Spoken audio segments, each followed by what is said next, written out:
So Sir Jim Ratcliffe, CEO of Ineos and part owner of Manchester United, has said that Britain has been colonised by immigrants, and of course all the usual suspects are freaking out. So let's look at what he actually said and apply some truth and common sense.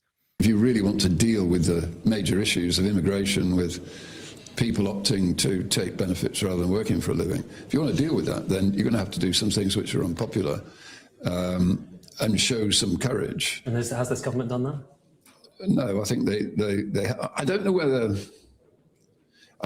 it's just the apparatus that hasn't allowed Keir to do it, or he's maybe too nice. He's a nice. I mean, I know Keir. He's a nice man. I like him, but it's a tough job, and I think you have to do some difficult things. So, I mean, people may dispute whether Keir Starmer's a nice man. We can dispute that all day, but certainly he hasn't done anything effective. He hasn't done what needs to be done. He's not prepared to be unpopular, although he's ended up, ironically, incredibly unpopular. In fact, the least popular leader we've ever had. Now, Jim Ratcliffe's been criticised at Man United for doing unpopular things like getting rid of free lunches for the staff and culling a lot of staff, of course, as well. And that's always unpleasant when you have to do it in a company, and especially a football club. So there's a case that at Man United, when players are getting paid so much, maybe you don't want to do that with staff if you can help it. But on a country level, you absolutely need to do this, and it's clearly necessary. And as he says, Starmer definitely hasn't. With the UK to get it back on track, because at the moment, I don't think the economy is in a good. You can't afford. You can't have an economy with 9 million people on benefits and huge levels of immigrants coming in. I mean, the UK is being colonised. It's costing too much money. It will cause. It'll cause. Well, yeah. The UK is being colonised by immigrants, really. So that, of course, is the most controversial part. People are freaking out about his language. Let's have a look at it. I mean, some people have used this language. Renaud Camus, the French writer. Clearly, we have a huge number of people coming in, and we have a native population that's declining in birth rate. So it depends what you want to call it. Now, some people are saying, well, what are you talking about? We've not gone in. They're not coming in and invaded us. Of course, it's not exactly like colonizations of the past. You can't compare it directly to the British Empire. It's a different kind of thing. And what's particularly strange about this one is that our leaders are doing it to us. They are the ones saying, let's bring in this number of people. On top of that, we have things like this scheme to make the countryside less white. We see things like this all the time. This was a government scheme through DEFRA. Or we see Sharia courts, or we see how free speech is being infringed upon by the fact we have so much immigration, we have so many different cultures. Suddenly our culture is displaced, and on our people, they're now saying we should be displaced, for example, in the countryside. So what else do you call that? I don't object to the language at all. You could use a different word if you wanted to be more politic, but I don't object to that language at all. And one thing I've seen from lefties and from Man United fan channels who really don't seem to grasp this, they say something like, well, what about Britain? It's ridiculous to talk about colonization given what we did. Okay, so are you pro-colonization or not? Are you saying it's okay to do it as revenge? You know, one could, of course, argue the British Empire, as far as empires go, was relatively benign. But if we're against colonization, and I'm happy to say I am, then we're against it. But what you'll see on the left is this pivot between, oh, this is terrible, and what about what Britain did? So are you against colonization, or are you saying it's okay to do it as revenge and it's justified? Because they sort of pivot between those two positions. The other thing I'd say is, if you are a lefty outraged by this language, then you have to own the pro-immigration position. If your biggest problem is Sir Jim Ratcliffe's choice of words, you have to own the pro-immigration position. What does that mean? It means owning the grooming gangs with thousands of girls raped and tortured, right, through mainly Pakistani Muslim grooming gangs, let's be honest. It means you have to own the 12-year-old girl who was dragged from the swings and raped by an Afghan migrant, an illegal migrant, off a boat. This happened in Nuneaton, and it's a case that's in the court right now. You have to own that and say that is what you're prepared to accept. I'm not prepared to accept that. So my side has to accept getting called racist and all these other things and being dehumanized as monsters and cancelled. We'll own that. And you have to own that. Because this glib position, I'm just not having it anymore. This Ed Davey Starmer position, you know, oh, it's offensive and wrong. Starmer's called this offensive and wrong. Britain is a proud, tolerant and diverse country. And Ed Davey says totally wrong, totally out of step with British values. So what are your values, and how many rapes would it take for you to change your worldview? Because it seems it's not thousands. So is it millions? What is your stance? you may find what Ratcliffe is saying offensive, but what's far more offensive is what's actually happening. And it's no good to just say, oh, we're the nice people, we're the virtue signalers. It's not good enough anymore. You have to own the logic of your position and where it ends up. And it ends up in absolute horrors, as far as I can see. One other thing I'd like to add is that it is significant that billionaires are saying this kind of thing now. We just saw Larry Fink, CEO of BlackRock, say that the countries with the most xenophobic immigration policies, his exact word, will fare better when it comes to AI and robotics. You know, we always used to think shrinking population is a cause for negative growth. But in my conversations with the leadership of these large developed countries that have xenophobic immigration policies, they don't allow anybody to come in, shrinking unemployment, shrinking demographics, these countries will rapidly develop robotics and AI and technology. And if the promise, I didn't say it's going to happen, but if the promise of all that transforms productivity, which most of us think it will, we'll be able to elevate the standard of living of countries and the standard of living of individuals, even with shrinking populations. And so the paradigm of negative population growth is going to be changing. And the social problems that one will have in substituting humans for machines is going to be far easier in those countries that have declining populations. And when Larry Fink says something, you listen because he's telling you where the agenda is going, because he's probably causing it. You know, these people have said we need immigration because they wanted cheap labor. Now they've gone, whoops, we don't need cheap labor anymore. Change of plan. So that is where it's going. And that's why it's significant as well for Ratcliffe to say this. Now, I think Ratcliffe is a little bit more off message than Larry Fink. When Larry Fink says something, he's saying, this is the direction of travel. You all need to take note. He's basically telling industry leaders what they should do.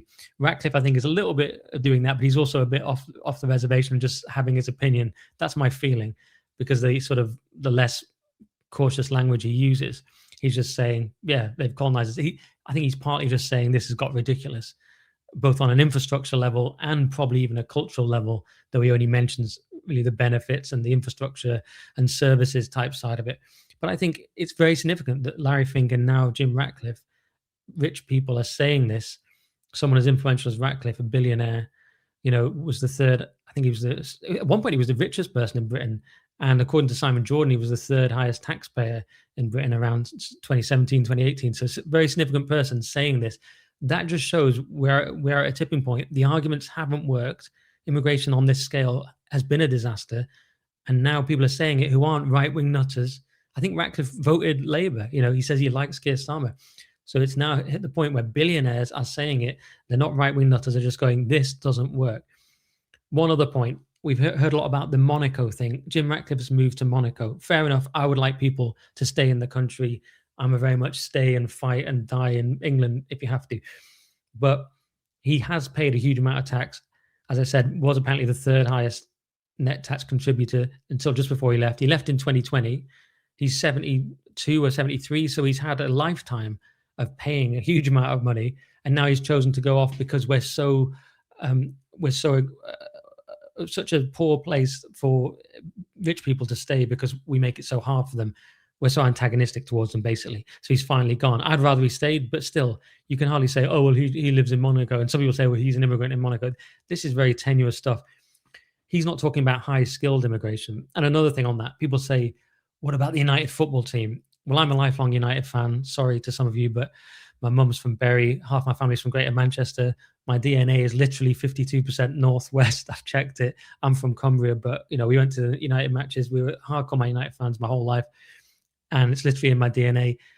Still, I would say if we're going to reduce immigration, I'll accept that, even if my team's not as good. But even on that point, they're highly skilled people paying a lot into the system. It's hardly comparable to millions on benefits and in social housing, and in many cases committing crimes. So I don't even think that's a strong point either. But those are some of the main points I've heard. So now let's just crack on with the rest of the video. Isn't it? I mean, the population of the UK was 58 million in 2020. Now it's 70 million. So that's one thing that people have latched onto as well, that he got his figures slightly wrong. The figure he cited for 2020 is actually from 2000. So a lot of disingenuous people, or people it suits to do this, have said, oh, he doesn't even know what he's talking about because he got the figure wrong. Yeah, he's not a statistician. He got the figure slightly wrong, but it didn't change the substance of his point, which is that immigration has been catastrophically high. The Boris wave was an absolute catastrophe. And the fact that he got the number, the date when it happened wrong, hardly changes that point. So if you're resting your argument on that, you are in very dodgy waters. That's 12 million people. You met recently with Nigel Farage, didn't you? I did. Yeah. Do you think that they would be a kind of a good government if they were to win the next election?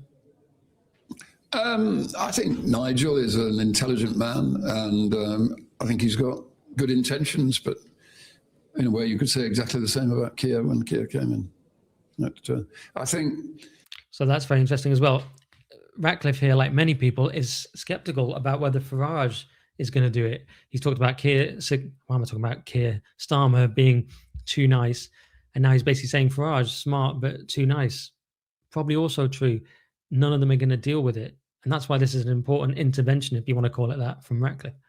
It needs somebody who's prepared to be unpopular for a period of time to get the big issues sorted out, would be my view. All right, so very interesting. He says we need someone unpopular. I mean, who is that going to be? Some people think it's going to be Rupert Lowe, the kind of people who watch this channel. It's certainly not going to be Starmer, who probably won't even last very long, and Ratcliffe. And many of us feel it's probably not going to be Farage either. But you've got to do something. Now, of course, Starmer freaked out about this. He said, offensive and wrong. Britain is a proud, tolerant, and diverse country. Jim Ratcliffe should apologise. Ed Davey, totally useless person, weighed in, totally wrong, totally out of step with British values. He should apologise now. And of course, Ratcliffe did end up apologising because this is the world we're in. He said, I'm sorry that my choice of language has offended some people in the UK and Europe and caused concern, but it is important to raise the issue of controlled and well-managed immigration that supports economic growth. My comments were made while answering questions about UK policy at the European Industry Summit in Antwerp, where I was discussing the importance of economic growth, jobs, skills, and manufacturing in the UK. My intention was to stress that governments must manage migration alongside investment in skills, industry, and jobs so that long-term prosperity is shared by everyone. It is critical that we maintain an open debate on the challenges facing the UK. So he talks about being sorry about his choice of language, but really he does seem to be saying, but I'm not really backing down from my point. And it was inevitable in his position that he would apologize, and that's the world we're in. But he's not really backing down on the substance of his point. He's saying we need to address this, and that's encouraging, at least.